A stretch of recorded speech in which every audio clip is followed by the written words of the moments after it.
Ako po'y bumabati po sa inyo muli. Gagaling ko lang po sa Hong Kong. Kasama ko po ang mga ating mga kababayan.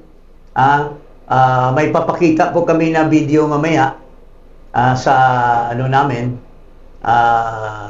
happening doon sa Hong Kong.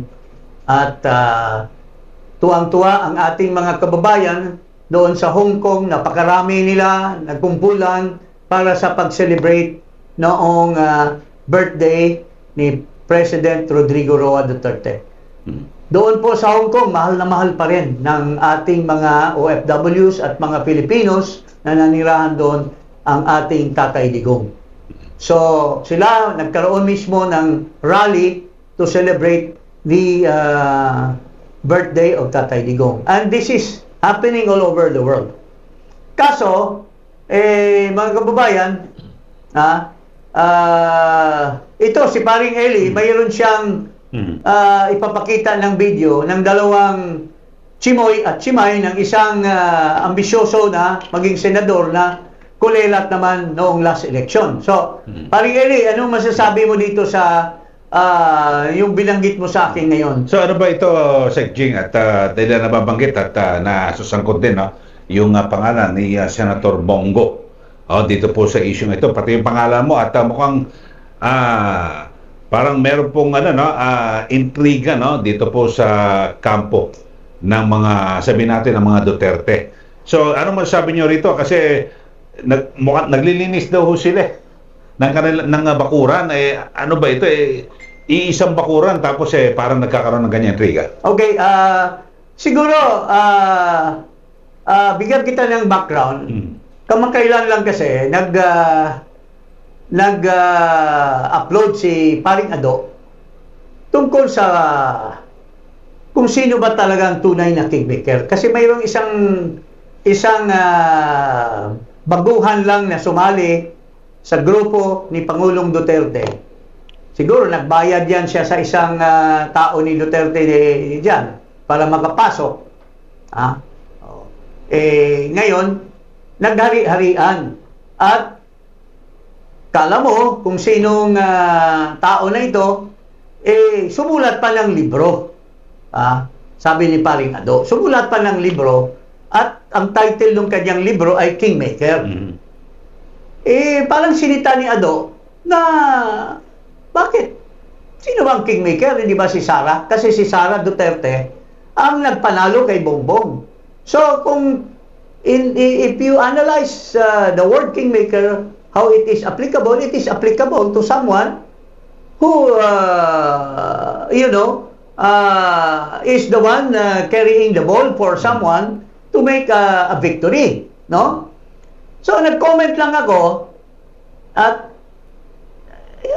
I just like any person who reads any social media,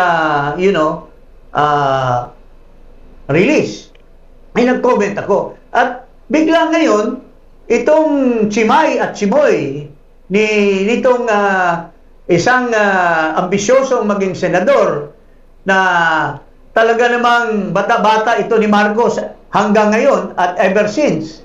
Pero nagkukunyari na kasama daw sa kay Duterte ngayon, bigla akong tinira. Biglang tinira si Bongo. Pakinggan po natin itong sinasabi ni Paring Eli na pambababoy nitong atsay at houseboy nitong tao na kingmaker daw siya. Okay, pakinggan natin. Ako parang maybe yung pagiging late ni Sen. DJ, siguro may iba pa siyang appointment. Pero unang-una, senador ka, number 1 senator ka pa. Tapos yung host dun sa event na yon, mayor.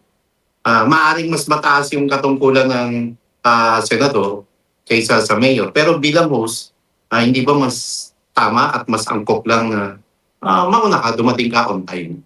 At higit ng nakapagtataka, nauna pa si Vice President Sara Duterte. Kaya nangyari, ito hindi mapapansin to. Balikan niyo po yung video. Ako napansin ko agad to. Kasi sa mga observant na katulad natin, yun ang unang, hindi ko alam kung sinasadya o nagkataon lang nung tinawag na si Senator Bongo, kasi dapat tapos na yung ano eh, dapat ang huli magsasalita sa pagkakaalam ko, si Mayor Baste. Pero since dumating nga si Senator Bongo ng late, after nga magsalita ni Mayor Baste, so pagtawag kay Senator Bongo, tumayo ang Mayor Baste. Paghawak ng mikropono, tumayo ang Mayor Baste at iniwan na si Senator Bongo para magsalita rin sa stage. Kung ako tatanungin nyo, ano yung gesture na yun, maring hindi sinasadya, pero sa akin parang ano yun, bahala ka dyan. Diyan ka na. Parang ginagawa ng intriga sa pagitan ni Senator Bongo at itong si Mayor Baste. Pero sa may mga pagkakataon naman talaga kung Well, malilate ako naman sa personally, tao. kausap ko si Senator Bongo just the other day. I was in Hong Kong and I had a chance to talk to him. At tinanong ko siya, Senator, mukhang itong mga tauhan ni Vic Rodriguez, lalo na itong pangit na dito sa anong pangalan nitong vlog nila, iniintriga ka. Parang pinapaaway pa kayo ni Baste. Sabi ni Senator Bongo, walang ganon. We are good friends with Baste. Pero kung pakinggan mo itong kumag na ito, itong tao ni Rodriguez, ay parang baguhan lang sila sa grupo. Kami ni Bongo, kami ni nilang mga cabinet officials ni President Duterte, matagal na po kami. Kayong mga bagito, nagbayad lang naman kayo para makapasok kayo sa mga Duterte, trumaisog. Nang-iintriga pa kayo, mga walang hiya kayo. Ha? Kayo nga yung mga pinagdudahan na mga pakawala ni Marcos. Di ba? Okay, mayroon pang isa, itong chimay ni Vic Rodriguez. Ito, pakinggan natin ito. Ha? Ito, buntot ng buntot kay Vic Rodriguez. Taga-dala lang ng kanyang, ano bang tawag niyan? Portfolio. Ako, tingin ko doon sa mga meetings, chimay lang ito ni Vic Rodriguez, pero akala mo kung sino magsalita. Ang yabang-yabang. No? Pakinggan mo nga itong babaeng itong na swangit din ang muka. Okay. Uy, sabi ni Thinkster Kalye, nangaaway ka na naman, Pam. Sabihan niyo si Bongo, siya ang huwag mang-away. Dahil after that event, bumuhos talaga ang ops kay Attorney Vic Rodriguez, ha? Sabihan mo si Bongo, huwag siyang mang-aaway. Sino ka ba, Chibay?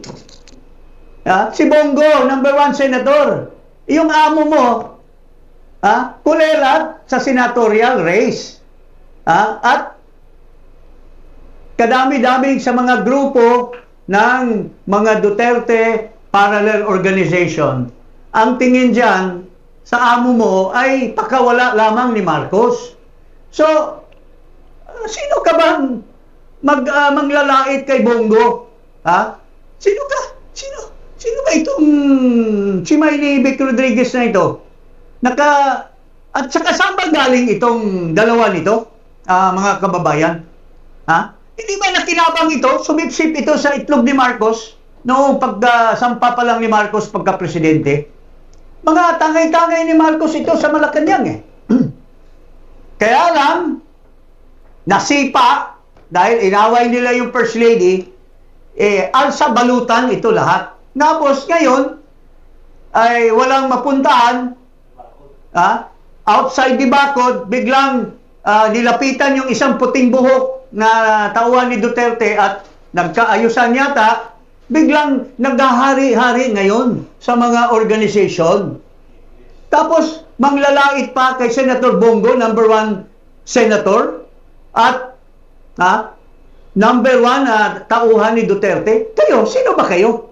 Saan ba kayong lugar in the scheme of things of the Duterte group, the Duterte family, at saka sa limpusa lang naman kayo. Mayroon pang sinasabi itong kumag na babae na ito. Pakinggan natin uli. Senator Bongo, pagsabihan niyo nga ho itong si Jing Paras at si Ado Paglinawan na ang nakakarating ho kasi sa amin allegedly, ikaw daw ho ang nagro-rolyo kung ano man po yung mga lakas ng loob meron yan dalawang yan, no? Si Jing Paras na walang kaanghang-anghang ang mga salita, although kailangan ng pansinin because naglilinis tayo ng bakuran. Naglilinis ng bakuran yung mga gusto nating samahan. Kung kayo po ay isa sa mga nawalis, pasensyahan tayo. Baka deserve mo naman. Kaya kay Jing Paras, kung ano man yung alat na mayroon ka sa buhay mo at yung pait na yan, hindi ka magiging plan B.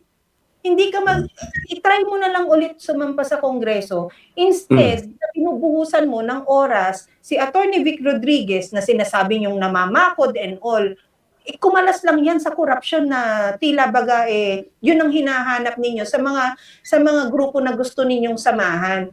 Umalis lang daw dahil sa corruption.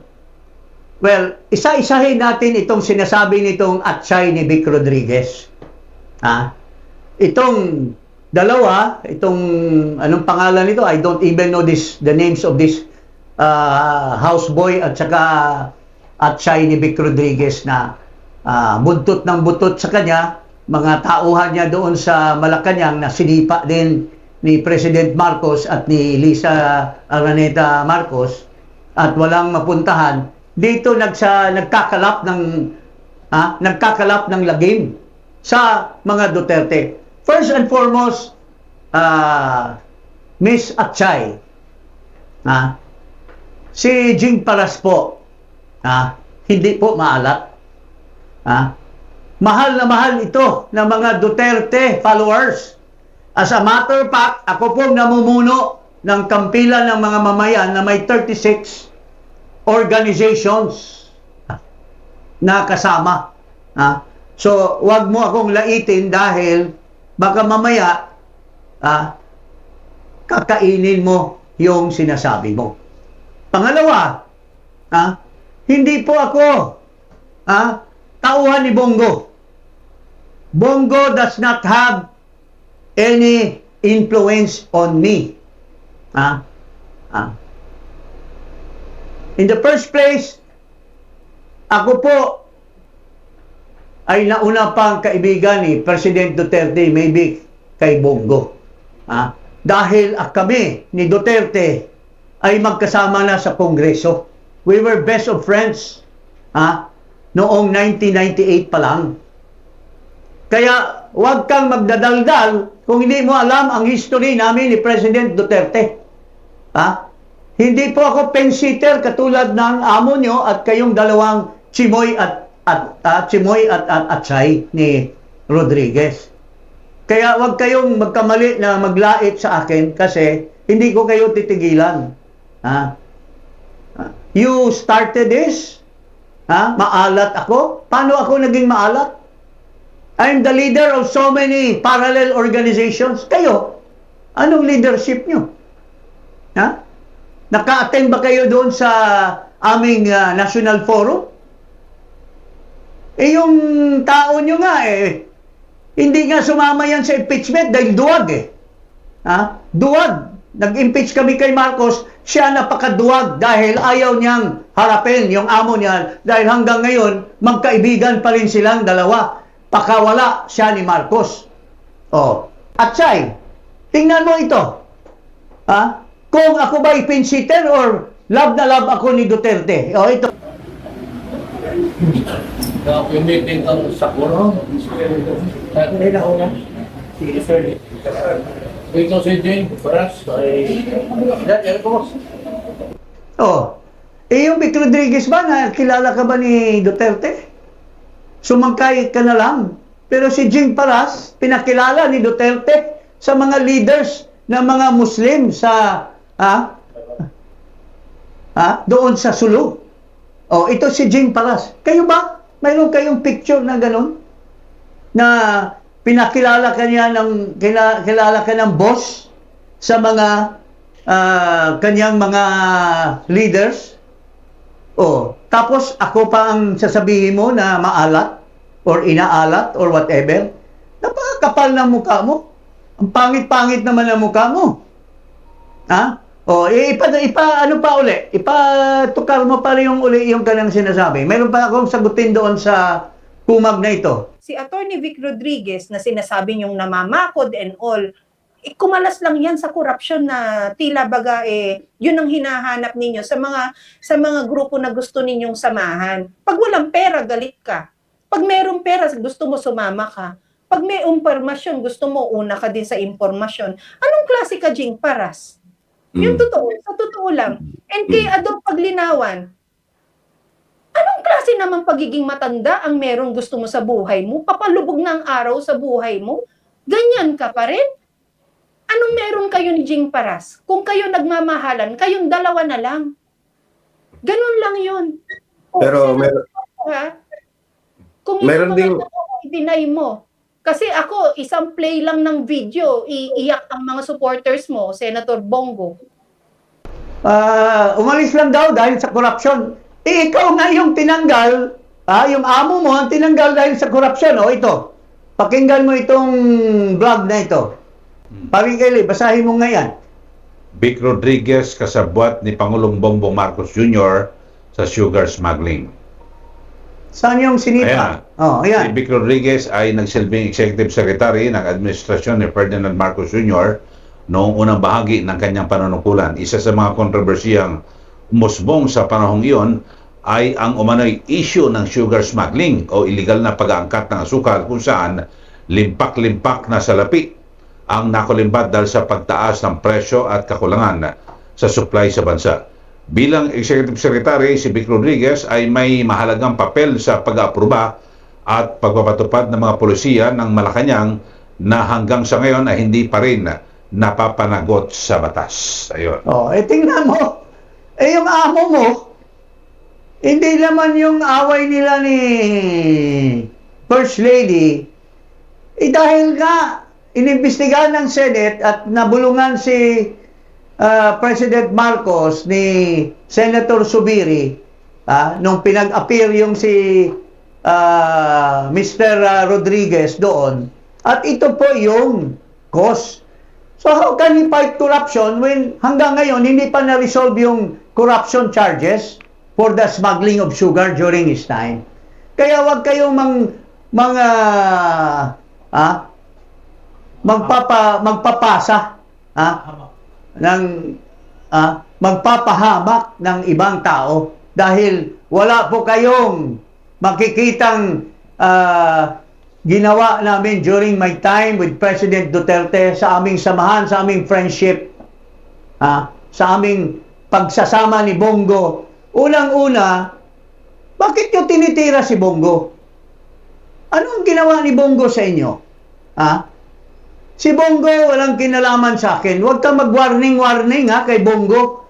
Senator yan. Kayo, talunan na senador. Napaka-kulilat nyo sa eleksyon. At ngayon, gusto nyo umaaligid-aligid kay VP Sara in the hope na pagtingin ni Sara, gagawin ka. Paano ka naman kukunin ni Sara?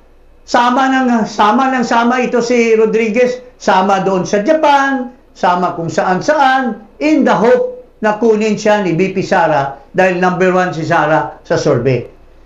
I'll cross my finger. Sasabihin mo, maalat or ako, plan B, anong plan B? Hindi po ako outsider, I'm an insider. I'm a Duterte loyalist. Kayo, Marcos loyalist. Pakawala lang kayo ni Marcos kasi nakinabang kayo kay Marcos. Ilang months ka, Atchay? O Chimoy, ilang months kayo kumukubra doon kay Marcos? Ilang pera na kinuha nyo sa opisina ni Marcos habang mga Chimoy at Chimay kayo ni Vic Rodriguez doon sa Malacanang? Kaya wag kayong manglalait, wag nyong tirahin si Bongo. Si Bongo ang number 1 senator. Yung tao nyo, yung amo nyo. Anong number sa Senado? More than 20. As against sinisira nyo si Bongo, iniintrigahan nyo pa si Bongo, na parang inirapan ni Baste. Hindi po totoo yan. Kausap ko si Bongo. They are best of friends ni Baste. Tapos kayo mga bagong salta lang sa grupo, mang-iintriga pa kayo between Baste and Bongo. Napakasira ulo mo, ma'am. Ha? You are just a housemaid or whatever. I don't know what's your role with yung impostor na kingmaker. I don't know what's your role. Ha? O kung gusto niyo makipagdebate, yung amo nyo, debate kami. Anywhere, any place. Ha? No. Ako po, sina-challenge ko kayo lahat yan. Yung mga nag-ambisyon na sama ng sama kay BP, maski wala pang pinipili si BP, aligid kayo ng aligid. Hindi kayo nahihiya na hindi nyo hinantayin ang ating Vice President na pumili ng kanyang favorite na senador. Kung kayo nagkakandara pa at nagpasipsip doon sa Davao or kung saan man, kasi gusto nyong piliin ni BP Sara, maski hindi pa siya ready, nagsisiksikan kayo. Ako, I'm willing to sign any document. I'm not running for senator, for any public office. I am officially retired. Ang hinaangad ko na lang, maservisyohan ko si President Rodrigo Duterte at ipaglaban natin ang laban natin dito sa bangag na Pangulo. Paglaban natin na protektahan ang taong bayan sa korupsyon, sa matinding korupsyon. And sino itong number 1 corrupt? Sinabi ni Saldico, ito ang amo ni Vic Rodriguez na hanggang ngayon, ang dami pa sa grupo namin na nagdududa kung talaga bang si Vic Rodriguez ay tunay na oposisyon or taking advantage lang kasi doon sa kabilang side, hindi naman siya kukunin na senador. So dito siya, nag-aaligid para kunin, pero ang puso at diwa niyan na kay Marcos pa rin, maski anong titingnan nyo. Dahil pakawala yan ni Marcos, mga kababayan. Yun ang pakinggan mo, Atchay. Huwag mo akong laitin dahil anywhere, any day, any time, I will face all of you. May alak daw ako. Paring Eli, ano masasabi mo doon sa mga panglalait ng babae na yan? Sige, yun lang. At siguro, dapat walang personal kung pag-atake, di ba? Yun lang. Kung ano issue dapat. Okay, Yeah. so tingnan natin. Personal ba yung issue natin o yung kanya ang personal? Hindi, yung kanilang issue, sinagot mo lang naman. So, Personal ka. pinersonal tayo. Nag-comment lang ako kay Ado. Ba't nagkamayan na kami ni Vic Rodriguez? Even if I have no respect for this guy, I even shook hands for the sake of our friends around. Pero, kung ganito ang mga ugali ng mga Atsay at saka Chimoy, baka lalo kang maging kulela at baka number 30 ka sa susunod na eleksyon, Mr. Vic Rodriguez. Okay. Maraming salamat. Maraming salamat. Huwag pong kalimutan